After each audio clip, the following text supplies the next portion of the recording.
Hi, and welcome to Shattered Conscience. Today's story comes from Reddit user GhostSkin5000 and is titled Across the Road, Part 1. It was November 1st. I couldn't shake a low-grade depression and the feeling that something was off-kilter about today. The sky was pale while the leaves had sealed the grass under a blanket of muted colours. No children played in the comfortably rustic gravel road. They seemed to take cues from this peculiar morning and remained inside. "A perfect day for a burial," I said in a low voice, staring out the wide living room window. The view usually comforted me, but not today. I decided enough was enough and that it was time to check up on Uncle Vincent. I hadn't heard from him in a few days and couldn't help being worried. I walked into the small kitchen with the white and black checkered floor and poured my brother-in-law some apple juice and made him a ham and cheese sandwich. He gave me a curt nod and I murmured something, asking him how his arm was doing. "Still in the cast," he replied caustically. Things had been tense around Jack lately, and a part of me wanted him to choke on that sandwich. I wondered if I had used less mayo on purpose so that it would be extra dry, resulting in an unfortunate accident. But nothing happened. Jack finished every last crumb without so much as a cough. He browsed his phone nonchalantly. I suppressed a violent urge to do something to that man as I washed up. As I was about to leave, my beautiful wife Helen came through the front door and kissed me. We both still had that flame going, even at 50, and I smiled, looking back at her as I walked across the lawn. Uncle Vincent's home sat on the other side of the road, lonely and waiting to swallow me. It was a two-story home with narrow corridors, rooms with claustrophobic shapes, and pictures depicting nature, foggy and abyss-like, hanging on the walls. I really hated crossing that gravel divide, because I encountered the same image each time. Vincent would be lying on the couch, limbs spread out, snoring, and listening to the brain damage-inducing suckhole of radio static. I opened the dark green door, noticing all the paint that had chipped off, and entered the house. The living room spotted a ratty brown couch and a single lamp resting precariously on a nightstand. No TV, just a radio. But more importantly, no Vincent. "Vincent?" I called out. "Barbara?" Nobody answered. The basement door creaked open in the absence of their response, and I clenched my left hand into a fist. After about 30 seconds of anxiety, I walked down the dusty, warped stairs, turning left and avoiding the brick room containing the water heater. Not much light down here, except for one bulb hanging from the ceiling. Then I saw his large body curled up in the corner, next to discarded furniture and boxes with writing on them in black permanent marker. A large red Christmas ornament suddenly fell out of one of the boxes and buried itself in the arms of my uncle, which were pulled up over his round head. I screamed, but was greeted with jarring silence. I felt trapped by the concrete walls in that large rectangular room. I wanted to flee the dead scene, but couldn't. A thick black book was clutched in Vincent's arms, and his sleeves were stained in blood.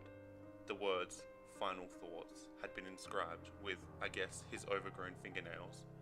I sat down cross-legged next to my uncle and began to read. The book's schoolings were rambling and demented, but I persisted reading in between sobs. He talked about how there was more to the basement than what meets the eye, and that he wanted to be brought back. The thought of that made me shudder, but if there was a way to resurrect him, I'd do it no matter what. I had neglected Vincent over the last several years and had always felt guilty because of it. The book said there was a secret passage somewhere in the basement. I cleared away the boxes behind his mildly stinking corpse, wiping away tears as I did so. One of them hid a filthy white doorknob. The door it was attached to was painted to blend in with the basement walls. Vincent had always been deceptive, and I don't know why I thought his house would be any different. As I opened the door, dust fell in a curtain across the divide, and I knew then that walking through that cloud, irritating my nasal passages, would be a conscious choice. I would be deliberately shifting from one node of existence to another. I didn't give it much more thought, and closed my eyes before plunging into the filth that refused to dissipate. I petted my stomach with one hand, trying to soothe a sudden nausea. Once my eyes had cleared away the impressive amount of dirt and dust, I could see a narrow hall stretching before me. I followed it to a large room, with Vince's corpse resisting my attempts at progress. Everything seemed off here, asymmetrical, like the room couldn't be cut into equal halves, and the right side dipped for some strange reason. I thought it would lead to another chamber, but it seemed to end abruptly. I dragged Vincent's heavy corpse into the room, trying not to glance at his familiar grey beard, his green and black flannel shirt, or other things that might have made him seem human. But I started to remember the good things. Vince had taught me as I laid him on an outer surrounded by the kind of weirdly generic candles you would find at Walmart. I thought about him teaching me how to shoot a deer, and how the happy innocent moments of childhood became tinged with darkness when you examine them as an adult. At least, when you have someone like Vincent as your uncle. As I lit the circle of orange candles, I started to feel less alone. Vince's body shook a little, then squirmed. His head twisted eerily to one side, mouth making movements. Was he saying something to me, or to someone else? When I looked past the altar, another small room revealed itself. A large, corpse-coloured, curly-haired man sat on a stony throne, and he wore a pale blue bathrobe. Of course, what drew my attention the most were streaks of black blood covering his face. Sadness penetrated me then, and several gruesome images popped into my head, all possibilities for how the man had died. Vince shot upright then, and gave me a big, happy grin.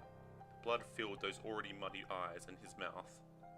I fled that chamber, ran down the short hall, almost fell over the boxes, and ran up the stairs clutching Vincent's book.